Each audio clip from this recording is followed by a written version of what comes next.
ओम शांति। 7/11/2022 की महावाक्य है। बाप दादा बोले, मीठे बच्चे, मनुष्य जो बाप को भूल दुबन व दलदल में फंसे हुए हैं, उन्हें निकालने की मेहनत करो। विचार सागर मंथन कर सबको बाप का सत्य परिचय दो। प्रश्न, गीता को किस धर्म का शास्त्र कहेंगे? इसमें रहस्य युक्त समझने की बात कौन सी है? उत्तर, गीता शास्त्र है, ब्राह्मण देवी देवता धर्म का शास्त्र। ब्राह्मण देवी देवताए नमः कहा जाता है। इसे सिर्फ देवता धर्म का शास्त्र नहीं कहेंगे, क्योंकि देवताओं में तो यह ज्ञान है ही नहीं। ब्राह्मण यह गीता का ज्ञान सुनकर देवता बनते हैं। इसीलिए ब्राह्मण देवी देवता दोनों का ही यह शास्त्र है। यह कोई हिंदू धर्म का शास्त्र नहीं कहा जाता। यह बहुत समझने की बातें हैं। गीता ज्ञान स्वयं निराकार शिव बाबा तुम्हें सुना रहे हैं, श्री कृष्ण नहीं। गीत ना वो हमसे जुदा होंगे। ओम शांति। बाबा बच्चों को बेट समझाते हैं अच्छी तरह से। कौन सा बाप? पारलौकिक बाप। लौकिक बाप को इतने बच्चे नहीं होते। पारलौकिक बाप के इतने बच्चे हैं जो याद करते रहते हैं, हे पतित पावन सर्व के सद्गति दाता, ओ परमपिता परमात्मा। तो पिता कहकर पुकारते हैं।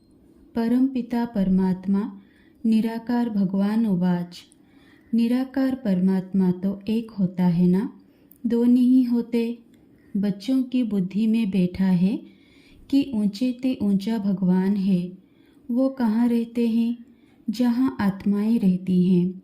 हे ईश्वर प्रभु भगवान कहने से सुख का वर्षा लेने की बात नहीं आती।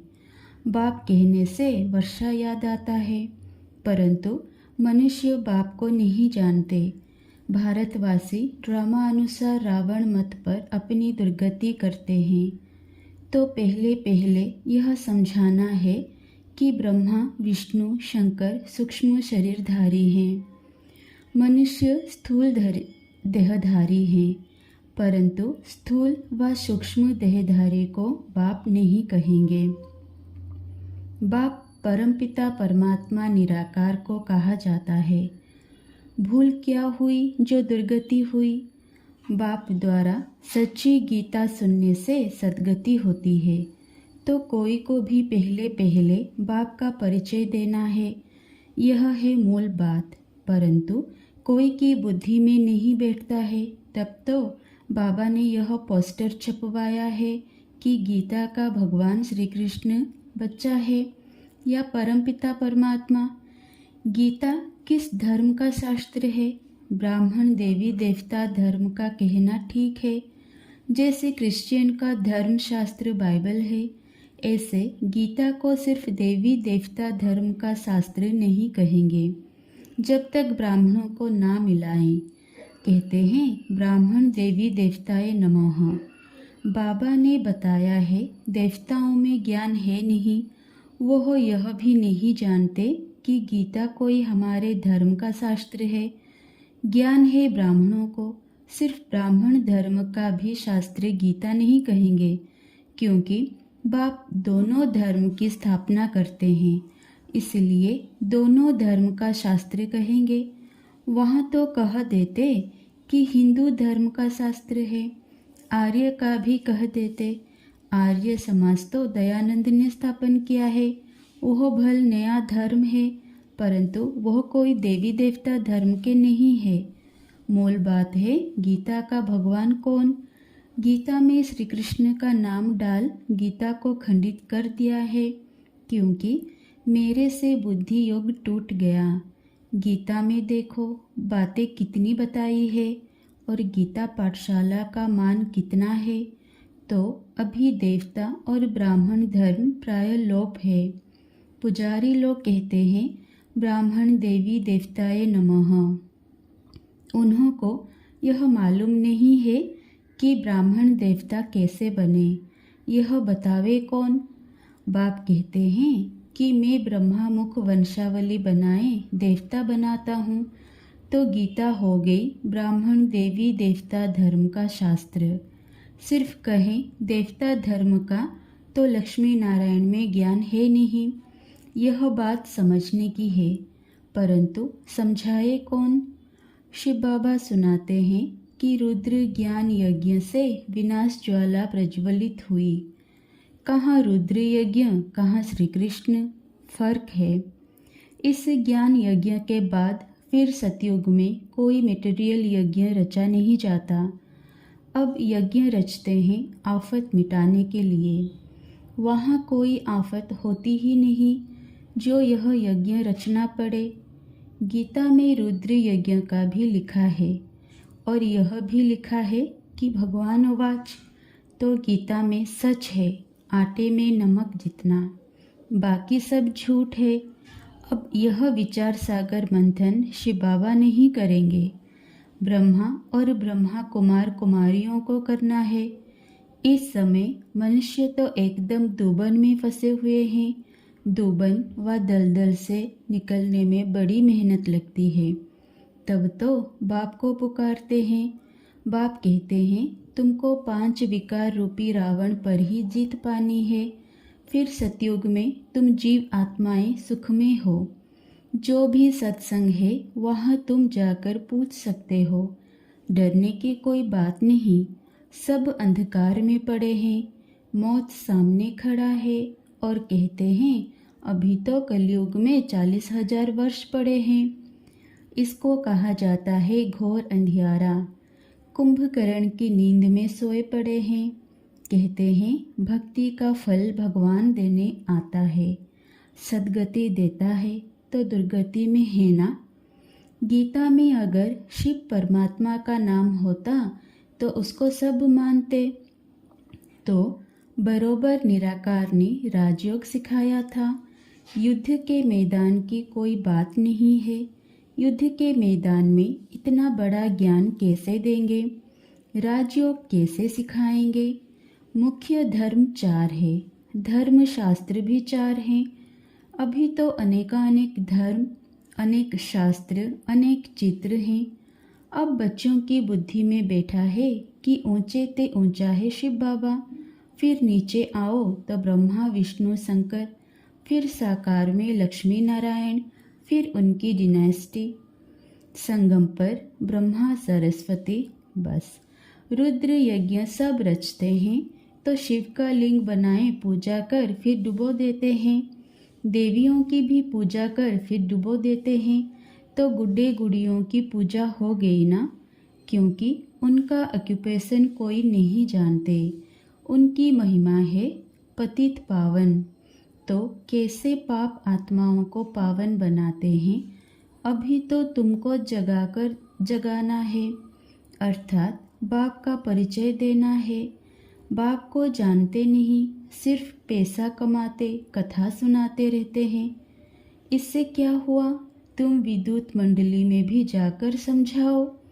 इस लड़ाई में मरना तो सबको ज़रूर है।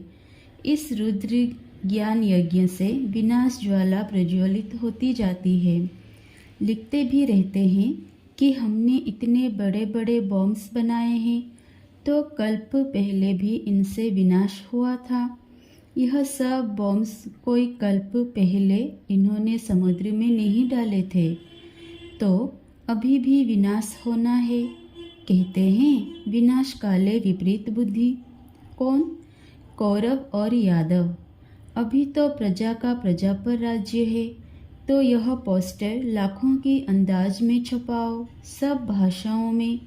अंग्रेजी में तो ज़रूर छपवाना चाहिए। जहाँ जहाँ गीता पाठशाला हो वहाँ बांटते जाओ। पोस्टर पर एड्रेस भी लिखी हुई है। बाबा डायरेक्शन तो देते हैं, करना तो बच्चों का ही काम है। लिखा हुआ है शिव बाबा, तो शिव बाबा भी बाप, ब्रह्मा भी बाप, परंतु बच्चों को वर्षा शिव बाबा से मिलना है, ना कि ब्रह्मा से। ब्रह्मा को भी उनसे मिलता है। बाबा ने बहुत समझाया है कि गीता मैगज़ीन में भी पहले पहले बाप का यथार्थ परिचय लिखो, तो जो ब्राह्मण बनने वाले होंगे उनको झट तीर लगेगा, नहीं तो लिया और फेंक दिया। जैसे कोई बंदर को किताब दो तो एकदम फेंक देगा, समझेगा कुछ नहीं। तब बाप कहते हैं कि यह ज्ञान मेरे भक्तों को और गीता पाठियों को देना, उसमें भी जिसके भाग्य में होगा, समझेगा कुछ नहीं। तब बाप कहते हैं कि यह ज्ञान मेरे भक्तों को और गीता पाठियों को देना, उसमें भी जिसके भाग्य में होगा वह समझेंगे। बाप कहते हैं यह तो है ही नर्क। यहाँ जो भी बच्चे आदि पैदा होते हैं, एक दो को दुख देते रहते हैं, एक दो को काटते रहते हैं। बाकी जो गरुड़ पुराण में विषय वैतरणी नदी दिखाई है वह तो है नहीं, यह दुनिया तो नर्क है। तो बच्चे जानते हैं आज नर्कवासी फिर संगमवासी बनते हैं, कल फिर स्वर्गवासी बनेंगे, इसलिए पुरुषार्थ कर रहे हैं। अच्छा, मीठे मीठे सिकिलधे बच्चों प्रति माता पिता बाप दादा का याद प्यार और गुड मॉर्निंग। रूहानी बाप की रूहानी बच्चों को नमस्ते। रात्रि क्लास 23/3/68। ऊंचते ऊंच है एक भगवान माना फादर, किसका फादर? सभी जो आत्माएं हैं उन सभी का। जो भी मनुष्य मात्र हैं उनमें जो आत्माएं हैं उनका है फादर। अभी सभी आत्माएं जो कि पार्ट बजाने आती हैं वह पुनर्जन्म जरूर लेती है। कोई बहुत थोड़े लेते हैं, कोई 84 जन्म लेते हैं, कोई 80 और कोई 60। देहधारी जो भी मनुष्य हैं भल यह लक्ष्मी नारायण विश्व पर राज्य करने वाले हैं। उस समय न्यू वर्ल्ड में और कोई डिनाइस्टी नहीं होती। जो भी देहधारी मनुष्य हैं कोई भी सद्गति नहीं दे सकते। पहले पहले है स्वीट साइलेंस होम, सभी आत्माओं का घर। बाप भी वहाँ रहते हैं, उसको इनकॉर्पोरियल वर्ल्ड कहा जाता है। बाप ऊंचते ऊंच, फिर रहने का स्थान भी ऊंचते ऊंच है। बाप कहते हैं मैं ऊंचते ऊंच हूँ, मुझे भी आना पड़ता है, सभी मुझे पुकारते हैं। जो भी मनुष्य मात्र हैं पुनर्जन्म ज़रूर लेना ही है। सिर्फ एक बाप ही नहीं लेते हैं, पुनर्जन्म तो सभी को लेना ही है। कोई भी धर्म स्थापक हो, बुद्ध अवतार कहते हैं ना, बाप को भी अवतार कहते हैं, उनको भी आना पड़ता है। अभी सभी आत्माएं यहाँ मौजूद हैं, वापस कोई भी जा नहीं सकते। पुनर्जन्म लेते हैं तब तो वृद्धि होती है ना। पुनर्जन्म लेते लेते इस समय सभी तमोप्रधान है। बाप ही आकर नॉलेज देते हैं, बाप ही नॉलेजफुल हैं। आदि मध्य अंत की नॉलेज उनमें है, उनको ही नॉलेजफुल ब्लिसफुल कहा जाता है, पीसफुल एवर प्योर। बाकी मनुष्य मात्र प्योर इम्प्योर बनते हैं। यह लक्ष्मी नारायण डीटी डिनाइस्टी के फर्स्ट हैं, इनको ही पूरे 84 जन्म लेने पड़ते हैं। पुनर्जन्म यहाँ ही लेते हैं, फिर अंत में बाप आकर सबको पवित्र बनाकर साथ में ले जाते हैं। बाप को ही लिबरेटर कहा जाता है। इस समय सभी धर्म स्थापक यहाँ हाजिर हैं, बाकी थोड़े हैं जो आते रहते हैं। वृद्धि होती रहती है। सर्व का सद्गति दाता एक ही बाप है, शांति धाम व सुखधाम का मालिक बनाते हैं। तुम्हें पूरी 84 जन्म लेते हो। तुम जो पहले आए थे वही फिर पहले आएंगे। क्राइस्ट फिर अपने समय पर आएंगे। क्राइस्ट में यह ताकत नहीं जो किसी को वापस ले जाए। वापस ले जाने की ताकत एक बाप में ही है। इस समय है रावण राज्य, आसुरी राज्य। 84 जन्मों में विकार पूरे प्रवेश कर लेते हैं। बाप कहते हैं तुम डिटी दुनिया के मालिक थे, फिर रावण राज्य में तुम विकारी बन पड़े हो। पुनर्जन्म सभी को ज़रूर लेना पड़ता है। धर्म स्थापन कर वापस चला जाए यह हो नहीं सकता, उनको पालना ज़रूर करनी है। गाया जाता है ब्रह्मा द्वारा नई दुनिया की स्थापना, पुरानी दुनिया का विनाश। नई दुनिया में एक ही धर्म, एक ही जीटी डिनाइस्टी थी, अब वो है नहीं, सिर्फ चित्र है और सभी धर्म मौजूद हैं सिवाय एक गॉडफादर के। जो भी देहधारी हैं पुनर्जन्म जरूर लेते हैं। भारत है अविनाशी खंड, यह कब विनाश नहीं होता, अविनाशी है। जब इनका राज्य था तो और कोई खंड ही नहीं था, सिर्फ इनका ही राज्य था, सूर्यवंशी चंद्रवंशी बस, और कोई नहीं। नई दुनिया को स्वर्ग डीटी वर्ल्ड कहा जाता है। इनकॉर्पोरियल वर्ल्ड को स्वर्ग नहीं कहा जाता, वो है स्वीट साइलेंस होम, निर्वाण धाम। आत्मा को ज्ञान सिवाय परमपिता परमात्मा के और कोई दे नहीं सकता। आत्मा बहुत छोटी बिंदी है, सभी आत्माओं का फादर है सुप्रीम सोल, उनको सुप्रीम फादर कहा जाता है। वह कब पुनर्जन्म में नहीं आ सकते। इस समय नाटक की पिछाड़ी है, यह सारी दुनिया स्टेज है, इसमें खेल चल रहा है। इनकी ड्यूरेशन है 5000 वर्ष, यह है पुरुषोत्तम संगम युग, जबकि बाप आकर सभी को उत्तम ते उत्तम बनाते हैं। आत्माएं अविनाशी ही है, यह ड्रामा भी अविनाशी है, बना बनाया खेल है। जो पास हो गए फिर उसी समय पर आएंगे, पहले पहले यह आए थे। लक्ष्मी नारायण अभी नहीं है, सच्चा सच्चा सत्य का संग यह है। अच्छा, मीठे मीठे रूहानी बच्चों को रूहानी बाप व दादा का याद प्यार गुड मॉर्निंग। ओम शांति। धारणा के लिए मुख्य सार। पहला, विचार सागर मंथन कर मनुष्यों को दोबन व दलदल से निकालना है। जो कुंभकर्ण की नींद में सोए हुए हैं उन्हों को जगाना है। नंबर 2, सूक्ष्म अथवा स्थूल देहधारियों से बुद्धियोग निकाल एक निराकार बाप को याद करना है। सबका बुद्धियोग एक बाप से जुटाना है। वरदान, सच्चे वैष्णव बन पवित्रता की श्रेष्ठ स्थिति का अनुभव करने वाले संपूर्ण पवित्र भव। संपूर्ण पवित्रता की परिभाषा बहुत श्रेष्ठ और सहज है। संपूर्ण पवित्रता का अर्थ है स्वप्न मात्र भी अपवित्रता मन और बुद्धि को टच नहीं करे।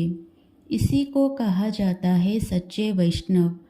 चाहे अभी नंबरवार पुरुषार्थी हो, लेकिन पुरुषार्थ का लक्ष्य संपूर्ण पवित्रता है और यह सहज भी है, क्योंकि असंभव से संभव करने वाले सर्वशक्तिवान बाप का साथ है। स्लोगन, सहज योगी वो है जो हट व मेहनत करने के बजाय रमणीकता से पुरुषार्थ करे। अच्छा, ओम शांति।